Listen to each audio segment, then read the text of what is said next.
L&T infotech Mindtree का हुआ विलय। मर्जर के बाद कंपनी का नाम होगा LTI माइंडट्री। माइंडट्री के 100 शेयरों के बदले मिलेंगे LTI के 73 शेयर। ग्लोबल मार्केट की चिंता घरेलू बाजार पर भी हावी। निफ्टी 271 अंक गिरकर 16,400 तक फिसला। सेंसेक्स 886 अंक तक तो निफ्टी बैंक के करीब 2% गिरकर बंद।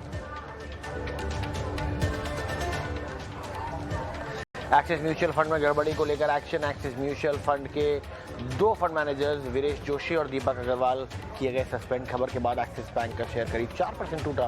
कंपनी ने बयान जारी करके अटकलों पर ध्यान न देने की अपील की। आ जाएंगे RIL के मार्च तिमाही के नतीजे। आय में 15% ग्रोथ का अनुमान। आरपू और GRM पर रहेगी सबकी नजर। और LSE IPO में पैसा लगाने का आज तीसरा दिन। अब तक 1.25 गुना भर चुका है इशू। पॉलिसी धारकों का हिस्सा 3.25 गुना भरा। प्राइस बैंड 902 से 949 रुपए प्रति शेयर।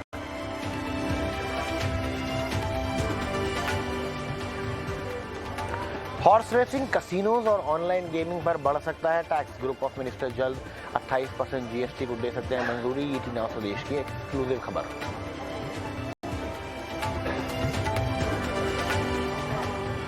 बढ़ते बिजली संकट को देखते हुए सरकार ने दबाया इमरजेंसी बटन। इंपोर्टेड कोयले से चलने वाली सभी पावर प्लांट्स को बिजली सप्लाई करने का दिया निर्देश।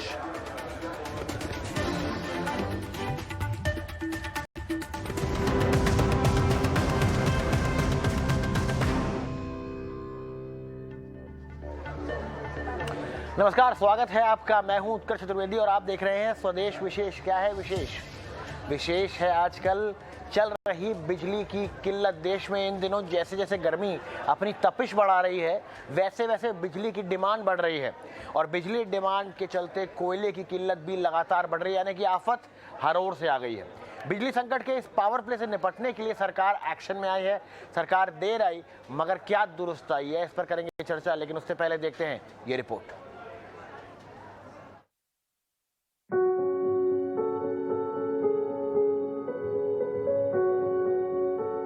देश में बिजली की किल्लत अब इस स्तर पर पहुंच गई है कि केंद्र सरकार इमरजेंसी मोड में आ गई है। सरकार ने बिजली की कमी को दूर करने के लिए इलेक्ट्रिसिटी एक्ट सेक्शन 11 का बटन दबा दिया है। ये तब किया जाता है जब बिजली की दिक्कतें असामान्य रूप से बढ़ जाती हैं। केंद्र सरकार ने आदेश दिया है कि सभी imported coal based power plant अपनी पूरी क्षमता के साथ काम करेंगे और बिजली पैदा करेंगे।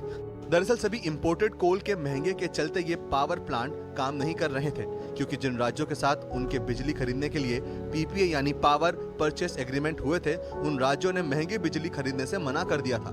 कुल 17,600 मेगावाट क्षमता में से 10,000 मेगावाट का ही उत्पादन हो रहा था, जबकि बाकी 7,600 मेगावाट ऑपरेशनल नहीं है, यानी ठप पड़े हैं। इन ठप पड़े पावर प्लांट्स को फिर से शुरू करने के लिए सरकार ने सेक्शन 11 को लागू किया है। अब सवाल ये उठता है कि अगर पावर प्लांट महंगी इंपोर्टेड कोयले से बिजली बनाएंगे और PPA वाले राज्यों को महंगी बिजली खरीदेंगे और राज्यों ने महंगी बिजली खरीदने से मना कर दिया, तो इस बिजली का क्या होगा? बिजली की सप्लाई सामान्य कैसे होगी? इसके लिए केंद्र सरकार ने एक और तरीका निकाला है। ये पावर प्लांट जब फिर से काम करना शुरू करेंगे तो सबसे पहले बिजली की सप्लाई PPA वाले राज्यों को करेंगे। इसके बाद जो भी सरप्लस बिजली होगी उसे पावर एक्सचेंज को बेचा जाएगा। अगर किसी प्लांट का PPA कई एक्सचेंजेस के साथ है तो उनमें से किसी डिस्कॉम यानी बिजली वितरण कंपनी ने बिजली खरीदने से मना कर दिया तो बिजली को किसी दूसरे PPA होल्डर को बेचा जाएगा। बिजली वितरण कंपनियों को पेमेंट वीकली आधार पर पावर प्लांट्स को करना होगा। इसके अलावा सरकार एक कमेटी का भी गठन करेगी जो ग्लोबल मार्केट में कोयले की ऊंची कीमतों को ध्यान में रखते हुए टैरिफ बेंचमार्क को तय करेगी। ये कमेटी बढ़ी हुई लागत को टैरिफ में जोड़ देगी। पावर प्लांट जो बिजली ऊंची दरों पर एक्सचेंजों को बेचेंगे, PPA का जितना हिस्सा एक्सचेंज को बेचा जाएगा उसके मुनाफे को आधा हिस्सा PPA होल्डर्स में बांटा जाएगा। यह आदेश 31 अक्टूबर 2022 तक लागू रहेगा।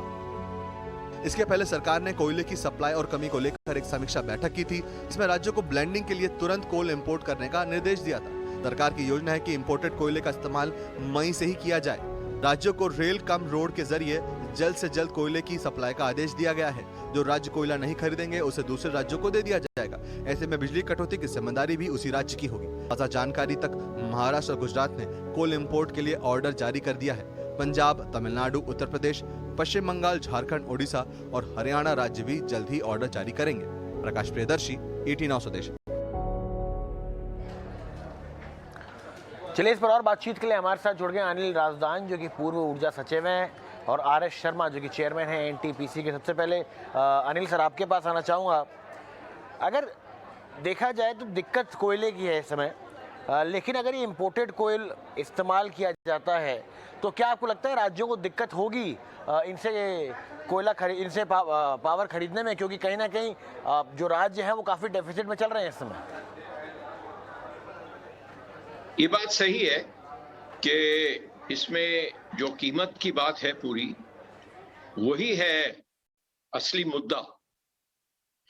अब दुर्भाग्य से कई सालों से हम कोयले को कोसते रहे हैं कि कोयला बहुत हानिकारक है, इसको बंद करना चाहिए। कई लॉबीज हैं इसको बंद करवाने को फिर रही थी, और आज आयरनी यही है कि उसी कोयले के पीछे सारे भाग रहे हैं और कह रहे हैं कि इंपोर्ट भी कर लो। जो सरकार ने पहले, जब मैं महकमे में होता था, चाहे ज्वाइंट सेक्रेटरी था, चाहे पावर सेक्रेटरी था, तो ये था, हमने अंदाजा लगाया था कि हमें डोमेस्टिक कोल के ऊपर सारा नहीं निर्भर रखना चाहिए, हमें इंपोर्टेड कोल भी लाना चाहिए, और जो कोस्टल रीजन्स हैं उसमें इंपोर्टेड कोल से आयात करके बिजली पैदा करके भेजनी चाहिए जहां जहां किल्लत है, और कुछ राज्यों को वो ज्यादा सूट करेगी। मगर वो एक आइडियोलॉजिकल डिबेट चल पड़ी और ऑल्टरनेटिव यूसेस की बात शुरू हो गई।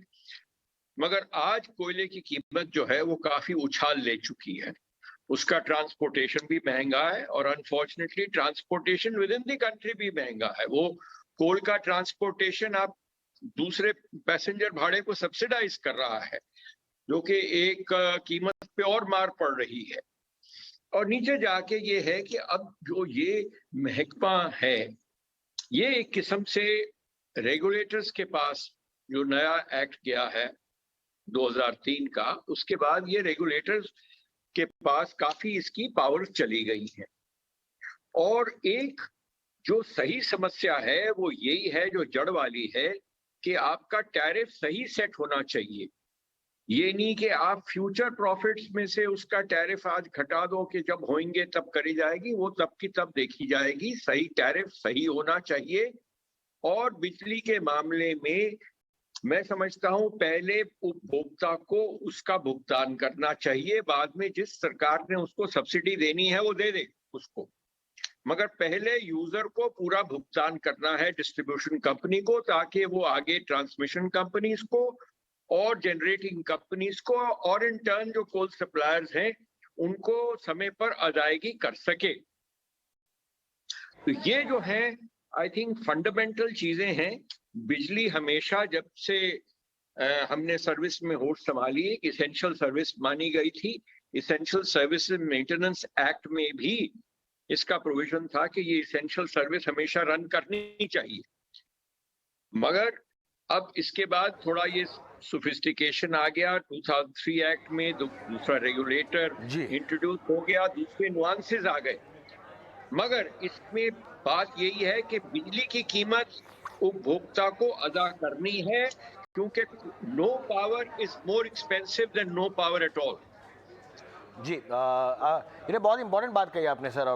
RS शर्मा, जो कि पूर्व चेयरमैन है NTPC के, मैं उनके पास आना चाहूँगा। शर्मा सर, जब कॉस्टिंग की बात करेंगे, जो इम्पोर्टेड कोल पे जो पावर प्लांट चलते हैं और जो डोमेस्टिक कोल पे चलते हैं, कॉस्टिंग का कितना बड़ा फर्क आएगा? और क्या आपको लगता है कि राज्य थोड़ा झिझकेंगे जिनके PPAs हैं भी खरीदने में ऐसी स्थिति में?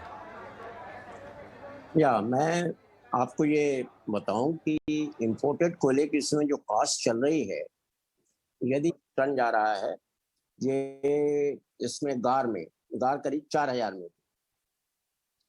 ये ट्रांसपोर्टेशन कॉस्ट को हटा के है, यानी इस कॉस्ट पोर्ट में बैठेगी। यदि हम देखें, अगर रुपीज में देखें, तो इंपोर्टेड कोयले की कॉस्ट टोटल करीब 18,000 रुपया पर मैट्रिक टन जाएगी। 18,000 रुपया पर मैट्रिक टन, यानी जो कि हमारे यहाँ कोयले की कास्ट, जो डोमेस्टिक कोयले की कास्ट करीब करीब जाती है, करीब बहुत 3 से 4,000 के बीच में, उससे कम रहती है, डिपेंडिंग ऑन कि हम कहाँ पे लेते हैं, पिटेड में या नॉन पिटेड में। तो दैट मीन्स ये कोयले की कास्ट जो है करीब 3 गुना बढ़ रही है, 3 से 3.5 गुना। लेकिन इसमें एक पॉइंट है कि गवर्नमेंट ने ये कहा है कि 10% कोयला तक ही इंपोर्टेड को ब्लेंड करेंगे। तो इस 10% कोयले का जो इम्पैक्ट बैठेगा वो करीब करीब, जो मैंने देखा है, कैलकुलेट किया है, करीब करीब 50 से 60 पैसे पर यूनिट वेरिएबल कॉस्ट में जाएगा। यानी यदि मान लीजिए कोयले के वेरिएबल कॉस्ट से भी 2.5 रुपया है तो वो करीब करीब ओवरऑल करीब 3 रुपए बैठेगी। तो इतना बहुत ज्यादा नहीं है, 50 पैसे कहने को तो बहुत ज्यादा है, लेकिन यदि आप ओवरऑल देखेंगे, जैसा अभी राजदान साहब ने कहा कि पावर रहने ज्यादा अच्छा है बजाय न रहने के, तो करीब 50-60 पैसे इम्पैक्ट ये बेयर करके बिजली की स्थिति को सुधारना मैं सोचता हूँ ज्यादा अच्छा रहेगा। यद्यपि कॉस्ट ज्यादा है और इसको जो है, जो गवर्नमेंट ने जो कुछ एक्शंस लिए हैं, टास्क फोर्स बनाए हैं, इस कॉस्ट को बढ़ने नहीं दिया जाए। जो इम्पोर्टेड कोयले की कॉस्ट 18,000 रुपए है, कैसे इसको कम लाया जाए उसकी स्ट्रेटेजी के ऊपर विशेष ध्यान देना पड़ेगा। बिकॉज इम्पोर्टेड कोयले में सबसे बड़ा प्रॉब्लम होता है कि मैं कोयले की जीसीबी मेंटेन कर पाऊंगा क्या, दूसरा ट्रांजिट लॉस वगैरह होते हैं। यदि ये दो चीजों को मेंटेन कर लेंगे तो मेरा ख्याल है इसका इम्पैक्ट और भी कम किया जा सकता है। यही कहना था मुझे। जी, चलिए आप दोनों बने रहिए हमारे साथ। हम एक छोटी सी और बात देखते हैं कि बिजली संकट के चलते अगर सबसे ज़्यादा दिक्कत है तो एसएमई और एमएसएमई इंडस्ट्रीज़ को है, क्योंकि महाराष्ट्र में इंडस्ट्रीज़ को बिजली की कटौती हो रही है, जिसके चलते कंपनियों की प्रोडक्शन कॉस्ट में इजाफा हो रहा है। और ऐसे में उम्मीद है कि गर्मी और बिजली की कटौती महंगाई को बढ़ाएगी। कैसे देखते हैं इस रिपोर्ट में? मैं फ़िलहाल हूँ महाराष्ट्र के भिवंडी एरिया में। यहाँ पे एक इंडस्ट्रियल यूनिट है जहाँ पे तकरीबन 1800 से ऊपर एसएमईज़ और एमएसएमई यूनिट काम करती हैं, लेकिन उन सभी की एक चिंता कॉमन है, वो है बढ़ता हुआ इनपुट कॉस्ट और साथ ही जो पावर शॉर्टेज की वजह से कई बार लोड शेडिंग होती है या फिर कई बार 2 घंटे से लेकर 4 घंटे तक की बिजली गुल रहने की वजह से प्रोडक्शन पे जो असर पड़ता है। कंपनियों को ये भी चिंता है कि आगे अगर पावर टैरिफ्स बढ़ते हैं तो इसका उनके कॉस्ट पर किस तरह से असर पड़ेगा। जबरदस्त गर्मी और बिजली की खपत के बीच देश में इन दिनों कोयले का संकट बढ़ रहा है। लोग कोयले के संकट से जूझ रहे हैं। जहां 29,000 मेगावाट की डिमांड के साथ महाराष्ट्र में बिजली की मांग अपने चरम पर है। भले ही सरकार दावा कर रही है कि राज्य में बिजली की सप्लाई सुचारू रूप से जारी है, लेकिन कई ऐसे मामले सामने आए हैं जहां छोटी और मीडियम इंडस्ट्रीज को करीब 3 से 4 घंटे की बिजली किल्लत से 2-4 होना पड़ रहा है। फ्रीक्वेंसी किसी को पता ही नहीं है, टू बी वेरी ऑनेस्ट, क्योंकि कभी अचानक से लाइट चली जाती है और फिर फॉलो अप करते रहना पड़ता है। तो कभी 2 घंटे, कभी 4 घंटे, तो ऐसा कोई टाइम लिमिट है ही नहीं।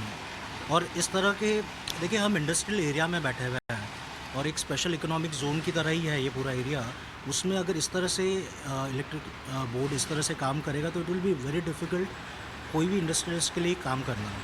वहीं बढ़ती हुई बिजली की डिमांड को लेकर एमएसएमईज और एसएमई सेक्टर में डर का माहौल है, क्योंकि उनको लगता है कि अगर डिमांड और सप्लाई का यही हाल रहा तो आने वाले दिनों में बिजली की दरें बढ़ सकती हैं, जो महंगाई की समस्या को और भी बढ़ाएगी, क्योंकि बिजली की सप्लाई के लिए उनको डीजल का इस्तेमाल बढ़ाना पड़ेगा और इससे बिजली का खर्च 60% तक बढ़ जाएगा।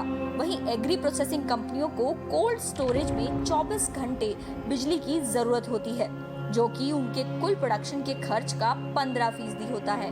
फ्रोजन इंडस्ट्री जो होती है उसमें इलेक्ट्रिसिटी एक मेजर रोल प्ले करता है। हम अपने ब्लास्ट मशीन्स, अपने कोल्ड स्टोरेज, हमारे कोल्ड चेन सारे इलेक्ट्रिसिटी से मेंटेन होते हैं। दूसरा कोई सोर्स, इफेक्टिव सोर्स नहीं है। कॉम्प्रोमाइज़ सोर्स कर सकते हैं, उसमें फूड कॉम्प्रोमाइज़ होएगा। अब देखिए जो कॉस्ट इस समय स्पेशली साल के 3 सीज़न के हिसाब से देखा है तो समर में तो बहुत बढ़ जाता है और रेट भी बढ़ रहे हैं। तो ऑलमोस्ट इस समय हम लोग देख रहे हैं 8.7% जो हमारा कॉस्ट बढ़ा है वो हम कैसे सामने से ले पाएँ। तो इट इज़ वेरी डेरेस्ट कॉस्ट, हम लोगों के लिए बहुत महंगा पड़ रहा है। 8.7%। वहीं बिजली खर्च को कम करने के लिए कई कंपनियों ने सोलर एनर्जी की ओर रुख किया है।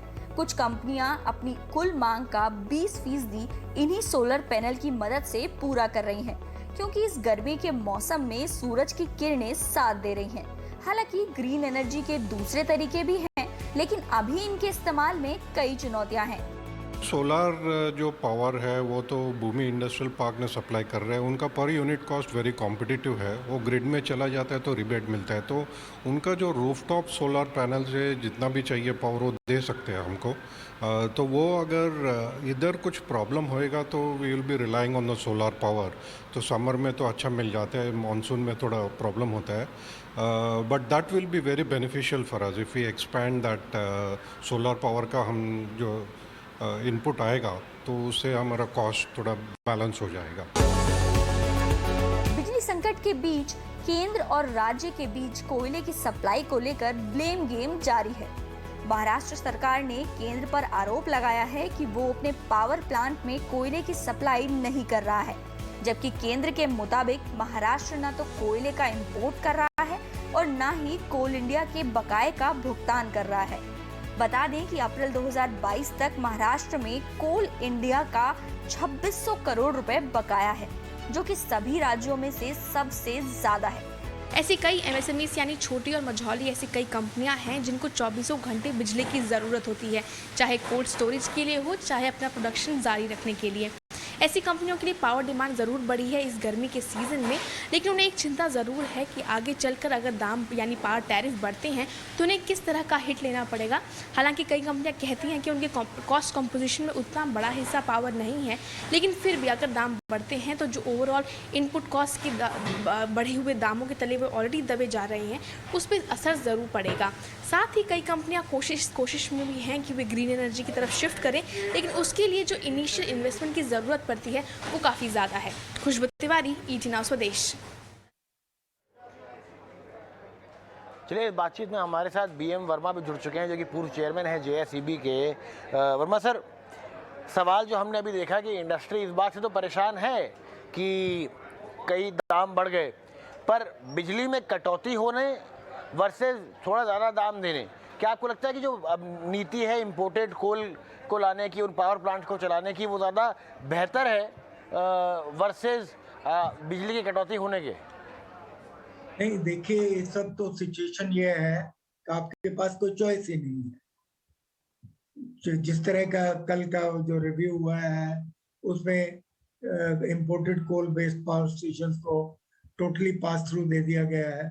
अगर बिजली चाहिए तो पास थ्रू, और अगर पास थ्रू आप एवरेज लगा के चलिए 9 रुपए 10 रुपए, और जितनी surplus power through power exchange है वो कैप तक 12 रुपए तक जा सकती है। तो जहाँ तक इंडस्ट्री की कंसर्न है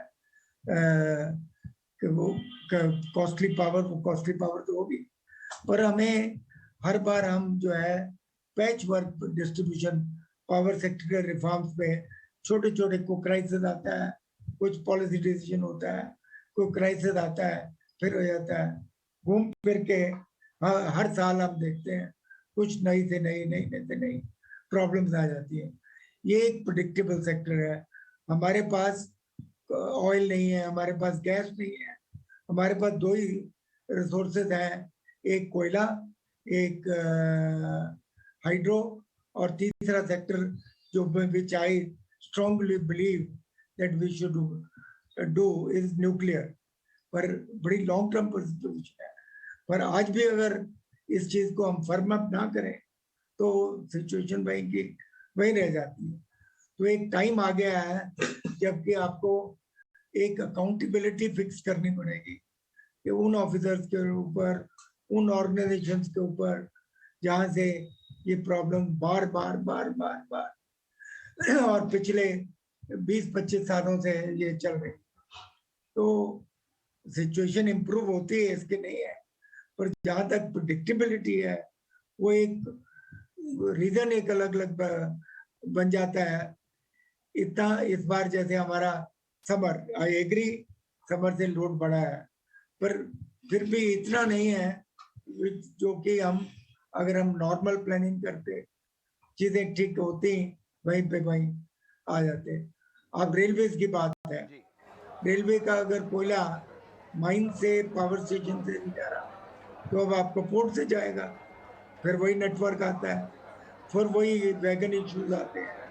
तो एक टाइम आ गया है तो टोटल सेक्टर को रिव्यू किया जाए और short term, medium term long term, तीनों views with a great accountability.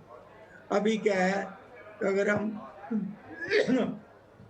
किसी के सेक्टर पे ले, मैं कोल के ऊपर नहीं कटाक्ष नहीं दे रहा हूँ, पर मुझे 40 साल पावर पहले भी प्रॉब्लम थी।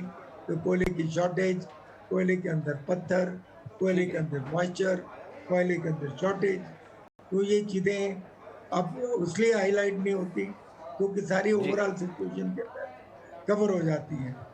तो जी इस वक्त जहाँ तक इस समर की बात है, तो आपके पास कोई चॉइस नहीं है, जो ये डिसीजन।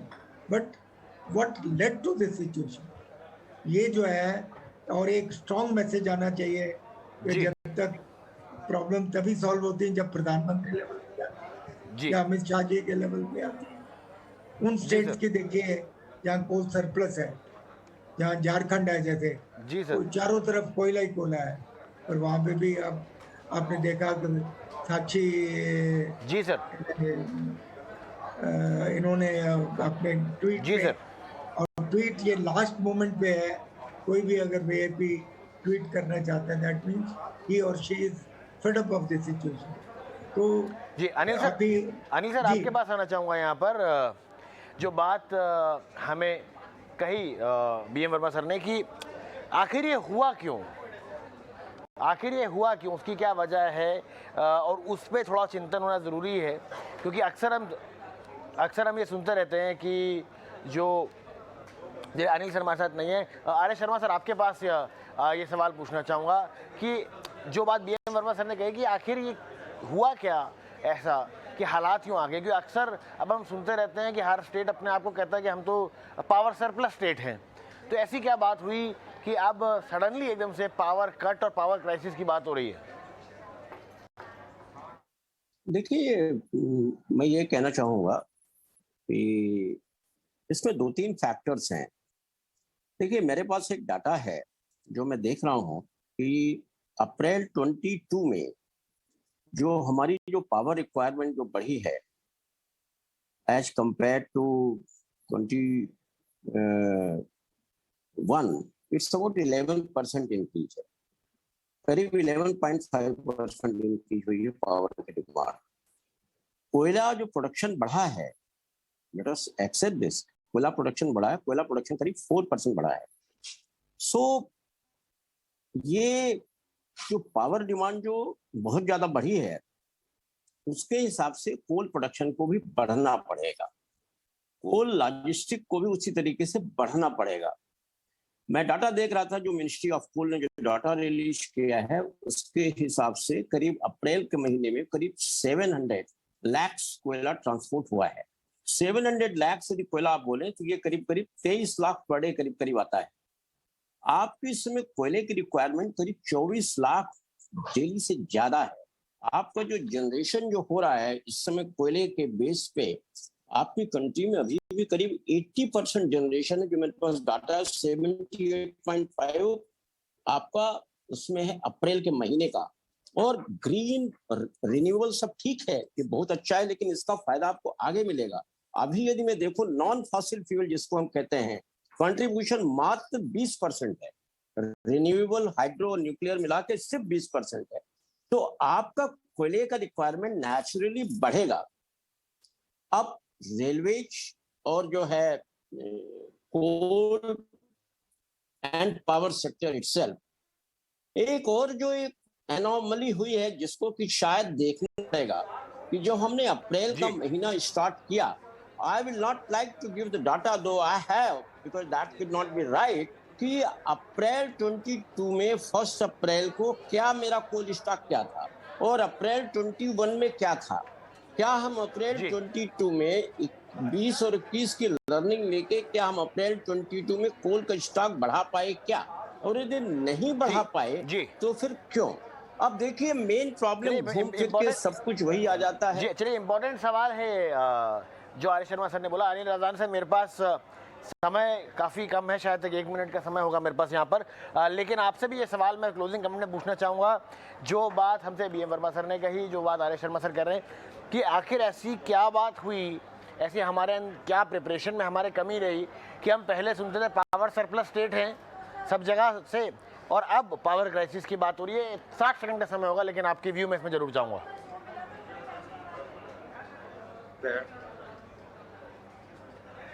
जी, मेरे से सवाल पूछ रहे हैं? जी अनिल सर, आपसे सवाल था।